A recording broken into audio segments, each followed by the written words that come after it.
Good evening, everyone. This is Shubhangi and this is Nikita. And today we have a very special guest here with us who is an entrepreneur at the young age of 19. He is also a student at Christ University and is currently pursuing his BCom professional degree, but his vision is beyond that. So we welcome Mr. Aditya Goyal. Thank you so much for taking time out of your very busy day to be here with us and doing this interview. But before we start with your product and your idea, could you tell us a little bit about yourself? So first of all, thank you for having me here. My name is Aditya Goyal and I'm the founder at Cubigon. Cubigon is basically an edtech startup. So something about me, I did my schooling from Ludhiana, Punjab, and I'm currently pursuing BCom professional from Christ University. My qualities are that I'm really creative and I can think out of the box and have potential solutions to new problems and everyday problems. That's quite interesting because it brings me to my next question, which is that we all know that most entrepreneurs find their new ideas by looking at daily struggles of people and the world around us. So, could you tell us more about your venture and the inspiration behind it? Okay, so basically Cubigon is in the edtech sector. We are basically a fun self-learning platform. Fun is the key word here, okay? And if we look at the education sector, we'll divide it into two parts. The one part is understanding, and the other part is self-learning. The understanding part is where your teachers teach you and you understand the concept. And self-learning is when a student comes back home and starts learning the chapter, and there's no assistance for that. So we as a startup are stepping into that space of self-learning, which is unexplored for now. And what we do is we basically provide the students with a resource bank and then help them, prepare for their exams in an effective manner. And we track their progress as they, prepare for their exams. And we help them with their self-learning. Yeah, so currently, educational platforms are taking over the world in a way, especially right now in this COVID-19 pandemic. So, what makes your idea different from the other educational platforms out there? See, I think it's a really bad thing to say, but for the entire IT sector, I think this COVID pandemic has been a blessing in disguise. We've seen so many businesses grow, right? If we look at the education sector or the players in the market, we have Byju's, Udemy, Coursera. They are basically focused on teacher-student engagement, but nobody basically tells the student that how he has to study when he has to learn the chapter. They are basically more oriented towards conceptual clarity rather than helping the student learn the chapter, right? So my belief is that if a student actually understands the concept, he can score, let's say, 80 out of 100 in that exam. But the journey from that 80 to 95 or let's say 97 is based on how he writes the answers in the exam. So we as a startup are basically helping the students understand how to actually write the answers so that they can get the most marks out of it and improve their score at the end of the day. That's very So true. And yeah. since you've already mentioned Byju's and Coursera, what do you think would be the best marketing strategy for you to market Cubicon? Because they are already so well known by all the students in India. So how do you think you're going to compete with them and combat that?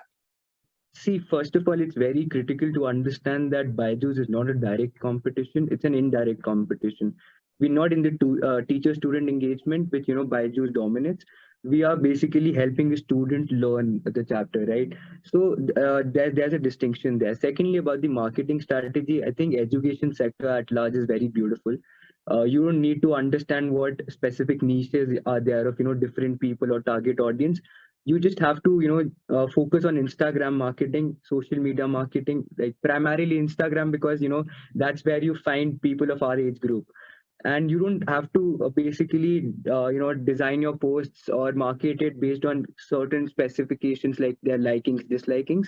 But anybody who is actually within the age group of 13 and 18, he has to study at the end of the day, whether he likes cricket or football, it does not matter. So I think digital marketing is something which is very critical for an edtech startup, primarily which focuses on student and student engagement. and which is based on the idea that we have to be a society or a community for students themselves. So I think digital marketing is a way out, and for that we've planned a two-tier structure. One involves blog post, and the second is a meme page. We teenagers are literally fascinated by memes, right? So just imagine a meme page, just like Cred has a meme page, right? It's called Not Cred. So they post memes regarding finance and investment. So in our meme page, we probably post, all those nostalgic school memories, or your educational concepts, memes based on all those educational concepts. So that is a way, that we will try to engage our audiences with. But yeah, again, the product speaks for itself, and if we can basically incentivize learning, I mean, that's a very big thing. And for a student who's studying in grade 9 or 10, if he starts earning by just coming on a platform and learning through that platform, I think that's more than incentive for him to actually use that platform. Yeah, you talked about like incentives. So could you just tell us, walk us through how this entire platform is going to work in terms of studying, in terms of incentives? Like, how is the platform structured? Okay, so the platform is basically an e-commerce platform for your notes. You can come and you can upload your notes, and you can get paid for them according to the views. Suppose if a person gets 100 views, he'll get paid accordingly. So basically, any student, teacher, or institution can come to Cubigon, upload their notes. The idea behind this is that there are thousands and millions of websites on Google, that provide basic information like meaning of share market, for example, but none of those websites actually tell me how to write the answer based on what my board wants, or what keywords to use, which the invigilators will check at the end of the day. So what we are trying to do is basically have notes from all those toppers, top educators, and top institutions, and those notes are not notes entirely, but they're categorized as smart notes. They'll help a student understand, yeah, that's what's required in the answer. So that is one part of Cubigon, and the second part is, suppose as an accessor, you come and access the notes on Cubigon, you'll be redirected to our dashboard. Now, when you study a chapter on our dashboard, basically you'll have to give an exam, and if you suppose get a certain score on it, you will be rewarded with coins, and you can redeem those coins for any physical gift, for example, a pair of sneakers, or AirPods or something. So I think what we're trying to do is we're incentivizing good behavior here.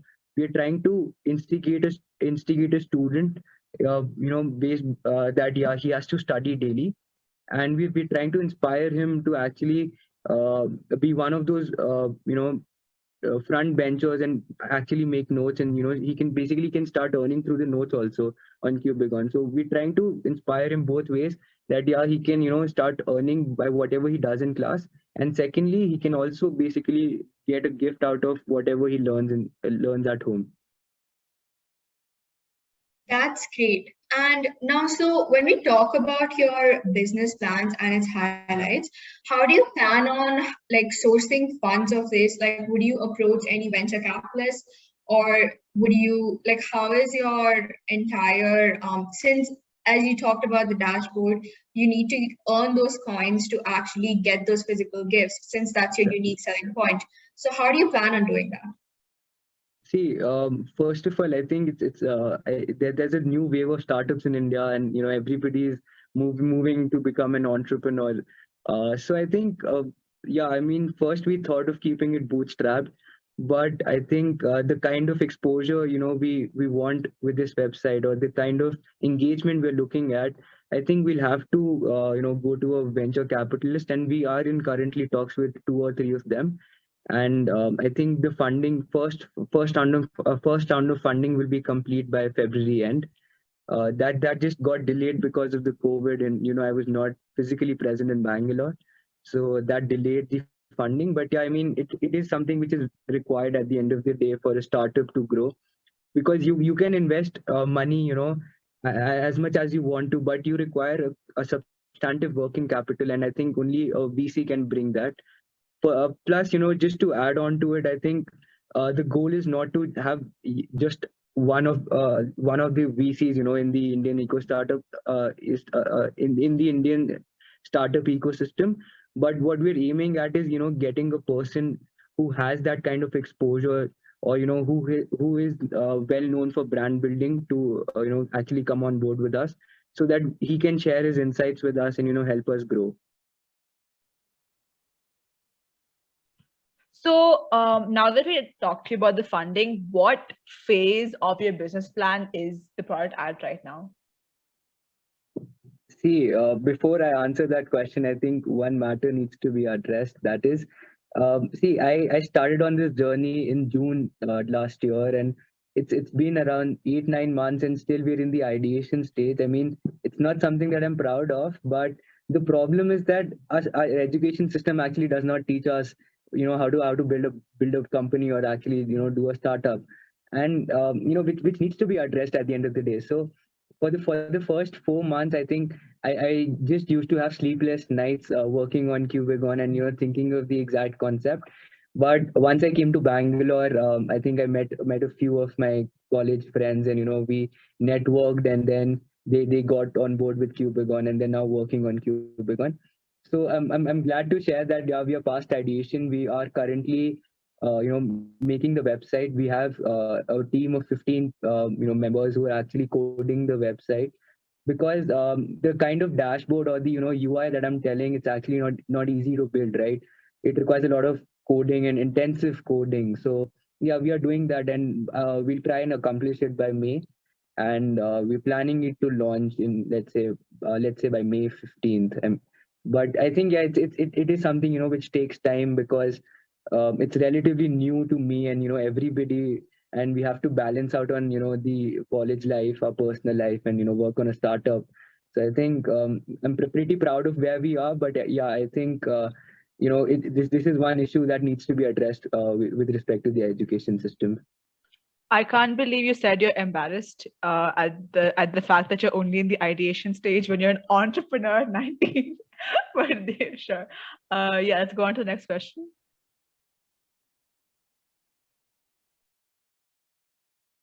Okay, so since the demand for digital education platforms is so high right now, and I think the primary reason for that is the pandemic that we're going through, do you think the future of Kubicon would still be just as relevant? See, I think if we take a closer look at the TCP/IP protocol, I mean, it has revolutionized internet, right? It is basically internet. So ever since internet has come into the mainstream, it has revolutionized every sector.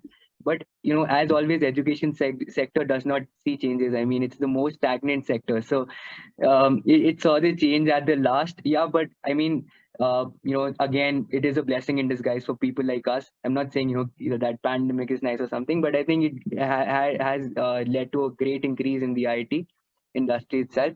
But yeah, coming back to your question, I think the future of Cubigon, or other edtech startups, is really safe and secure, because what basically the pandemic exposed was the gap between the teacher and the student. I mean, even in the school, right? I was a backbencher myself. Okay, so I know that we basically just attended the classes. That's it. I mean, we didn't actually pay attention in class, right? So there was a gap. Okay, but now what we do is we don't even attend classes. We just log in the classes and leave the phones somewhere. I mean, that's not something I do, because I'm in Christ, so I have to mention that. So yeah, so I do pay attention now, but it's very important for us to realize that there's a gap between the teacher and the student. Now the teacher thinks that they've taught the student, but probably some of them understand, or take that knowledge from the teacher, but most of them don't. So it has actually exposed that part of the Indian education sector that was actually missing, the missing part of the puzzle. So it's very secure, and I think the students, right, if you try and understand the psychology of the students, most of the students want to be lazy. They just don't want to study.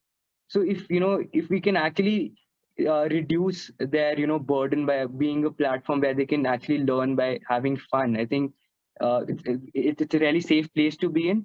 Secondly, see, if you understand what a student undergoes in his routine daily, right? You'll have to see that first he goes to the school, then he goes to tuition centers and spends 4 5 hours there. So basically, 60% of the day he has to study, right? I'm not saying that he actually goes and studies in school or at tuition centers, but he has to be there, right? So what we are doing at Cubicon is saying that, yeah, okay, it's okay for you to go and understand, that's all right.